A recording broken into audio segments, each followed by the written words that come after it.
Okay. Start.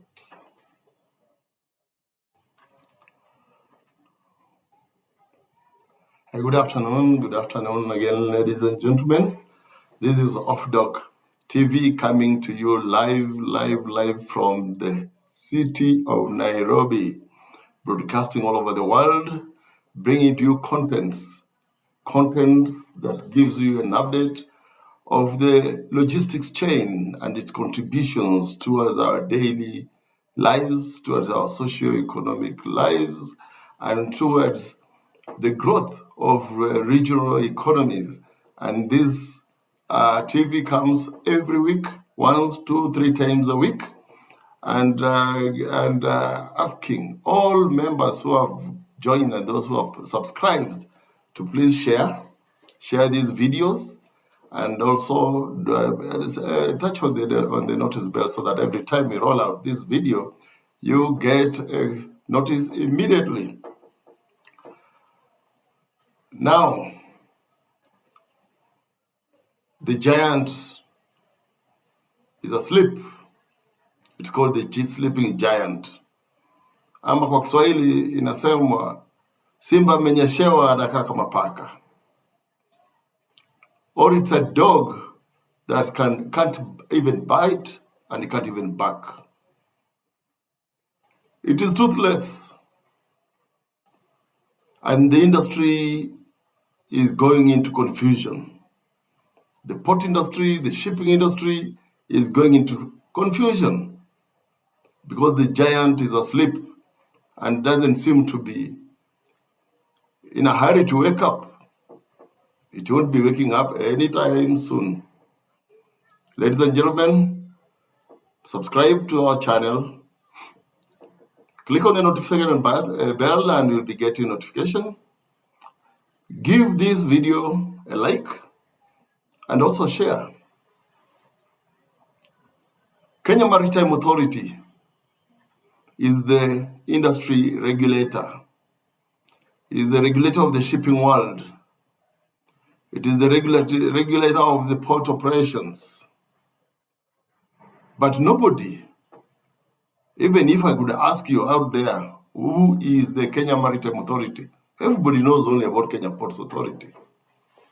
But Kenya Ports Authority works under the regulator, which is the Kenya Maritime Authority. The Kenya Maritime Authority has got the rights to control. They have got the responsibility, the obligations to control the shipping and the movement of merchant shipping all over the region that is served by the Kenya Maritime Authority.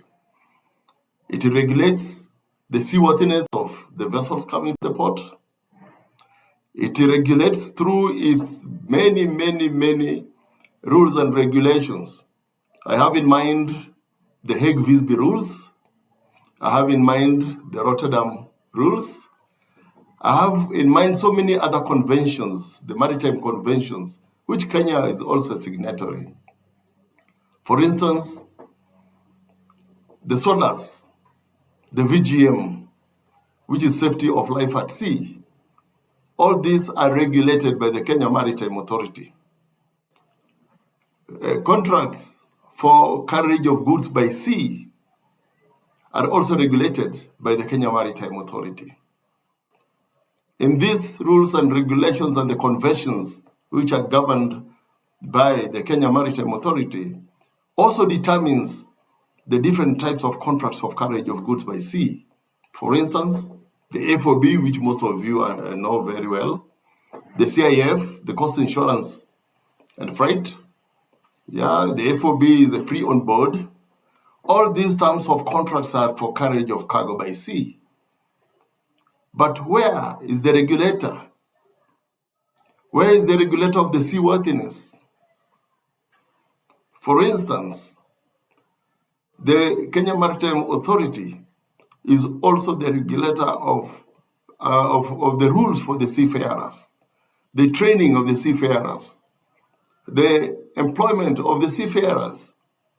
And the Kenya Maritime Authority also liaises with all the other authorities, training institutions, not only to better the efficiency of service upon the vessels, but also during ship operations at the ports.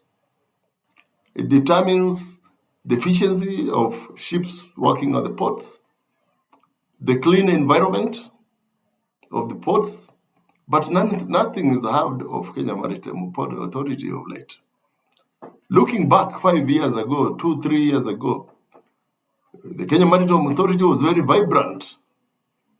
They even authoritatively took charge of the port stakeholders forum and strongly regulated and made sure that even Kenya Ports Authority operated within its rules and ensure that everybody is protected, not only the merchant shipping, not only the port operations, not only the port users, all of them are protected by the Kenya Maritime Authority. KPA has literally taken charge of some of the regulatory roles.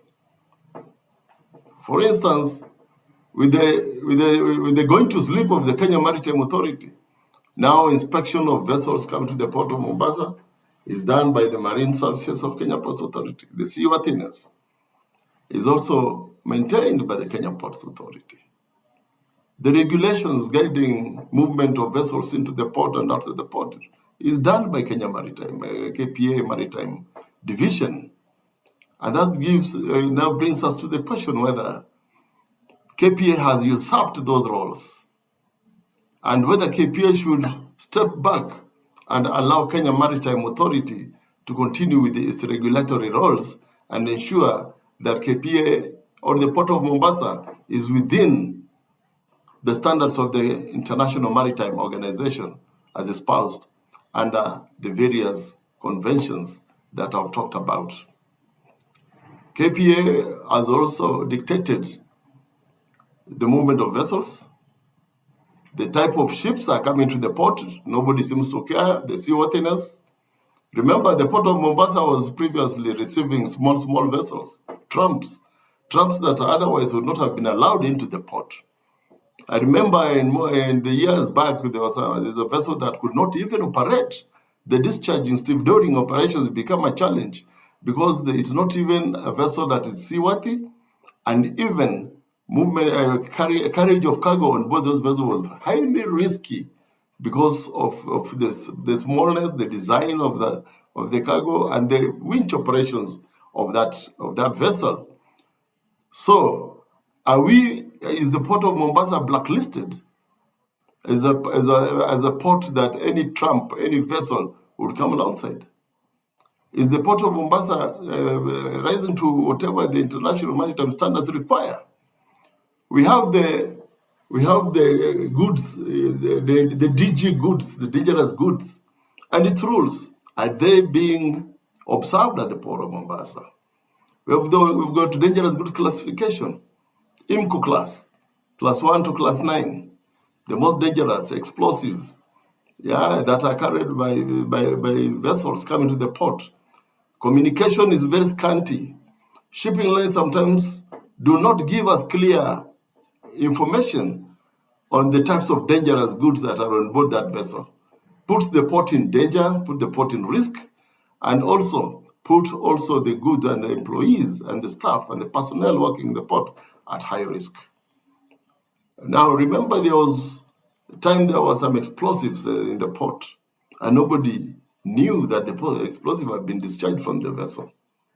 That means unscrupulous traders, unscrupulous merchants, together with the carrier, they cover information of the nature and the types of goods that are carried on those vessels, posing great risk and great threats to the port and its users. In this video, we would like Kenya Ports Authority to first and foremost reclaim the Bandari Maritime Academy, which was previously taken over, hived off from KPA by the Kenya Maritime Authority. All the ports of the world have built training institutions to help build capacity for the efficiency levels. I'm talking about the Port of Dar es Salaam and the Bandari College in Dar es Salaam. I'm talking about the Port of Glasgow in the UK and the Glasgow Maritime Training College. I'm talking about APEC in Antwerp in Belgium, which is also a training institution on maritime and port operations. I'm talking about Malmö in Sweden. These are institutions that are directly attached to the ports and provides training and also define training needs for efficiency of port operations and the movement of maritime. Marine services in the port is very critical, and therefore Kenya Maritime Authority needs to allow KPA to take back Bandari Maritime Academy so that it can now continue building up capacity for its staff and employees. Remember, we had the gantry crane operations training at Bandari College. I doubt whether this is going on today. The equipment operators, that is not going on today. To vocational training for clerks, for supervisory, for management, and also other related trainings that has been previously, that has made the hallmark of efficiency of the port upon Bandari College. And it is important that this very critical institution reverts back to Kenya Ports Authority so that it can help build efficiencies now that the port is expanding. We have the second container terminal, which was concluded, otherwise called Toyo. We have got now Bath 22, new terminal is already operational. We have the port of Lamu, which is operational. Therefore, KPA must take full charge of the training institution that helps build its capacity and therefore guarantee to the port users of the efficiency levels. We are aware that the efficiency of the port of Mombasa has gone down. Looking at the recent rankings that indicated that even the port of Dar es Salaam has already overtaken the port of Mombasa in terms of efficiency. Efficiency of the ports is determined by the key performance indicators that includes the vessel turnaround time, the cargo dwell time in the port, the truck turnaround time. All these are performance indicators that can only be achieved when you have got efficient, well-trained, well-skilled workforce. And this can only be attained when the institution that is responsible for training of workers is directly under Kenya Ports Authority. The training of seafarers, for instance, the training of marine officers, support staff, the crew, normally called, locally they're called the white card, should also be clearly redefined so that the Kenya Maritime Authority takes its full responsibility in the developing of the marine and the maritime sector. As we move into the issues of efficiency, and like I've said that the port needs to review and relook again into how they conduct its operations. We have got the advent of the standard gauge railway. The standard gauge railway is the biggest achievement for the port. It's in terms of port efficiency because more than 50% of cargo used to be moved by the standard gauge railway. But of course, new directives have come from the government that cargo should be cleared from the port. Now, this means that when the train used to move 12, 13, 14 trains a day on standard gauge railway, now they're achieving a mere 7 to 9 trains. Therefore, denying the standard gauge railway the much needed volumes to even enable it pay its loans. So it is important that the government also encourage people to use the standard gauge railway And it's also clearly important that the standard gauge railway can come up with the best freight rates that can make it very attractive for users to move their cargo by rail. At the moment, most of the traffic passing through the Nairobi-Mombasa highway is cargo passing from the port of Mombasa, which has now reverted to the roads. Of course, for the government, this means a lot of damage, road carnage, and so many related issues, because now most of the modes are moving by road. The standard gauge railway, according to international standards, all railways all over the world provides the cheapest, cost-effective freight movement by charging less per ton per kilometer as compared to the road, as compared by air, as compared by pipeline, and probably rail can only compete by waterways in terms of the cost per kilometer per ton. And therefore, support for movement by rail. Kenya currently is blessed with two different types of rail system. We have the standard gauge rail and we have the meter gauge rail. The meter gauge rail is long established and moves all the way to Kampala, to Uganda. Yeah, that means it can still provide a very relief for port congestion. So 50% of cargo moves by train from the port of Mombasa. And therefore, it gives much relief to possible port congestion. In our next video, we'll be talking about the standard gauge railway and its implication to the port users, considering that 7% of the total traffic passing through the port of Mombasa is local cargo. That means cargo that ends up in the Kenyan territory is consumed locally. 30% is traffic, mostly from Uganda, South Sudan, Eastern Congo, and Rwanda, Burundi. They constitute 30% of the total traffic passing through the port of Mombasa. But as much as the 70% is local, 90% of that 70% clearly is cargo destined to Nairobi, because Nairobi remains the economic hub of the region. Nairobi has the industrial parks, the EPZs, the manufacturing, the factories, are all based in Nairobi. And therefore, 90% of all local cargo ends up in Nairobi. And Nairobi is linked directly by the standard gauge railway. It's linked directly with the road, clear road system. It is linked by the meter gauge railway. It's also linked by the airports. There are direct links from the airport in Mombasa and the airports in Nairobi.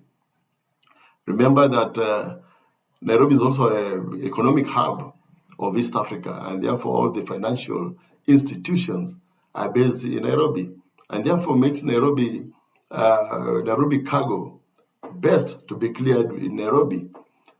That's why KPA built an inland container terminal to capture this cargo that moves into the hinterland destinations. All other CFSs that are based in Mombasa have become smart enough in the advent of SGR and have built also CFSs in Nairobi within the CBD and also within the industrial areas of Nairobi, and now are directly linked to the meter gauge railway and the standard gauge railway. This is a phenomenal support to the movement of goods from the port of Mombasa, and therefore providing efficiency and opening up the northern corridor that both serves the port. The government should be the biggest advocacy for support of the fluidity and efficiency of the corridor, so that the corridor makes the attractiveness of the port much, much higher, as opposed to waiting for the port to have its own efficiency through the crane moves per hour. The port right now is doing only 30 moves per hour, 35 on a very good day, which is a very rare occasion. It happens like that once in a blue moon. Yeah. So generally, on a daily basis, the port does only 20 moves per hour.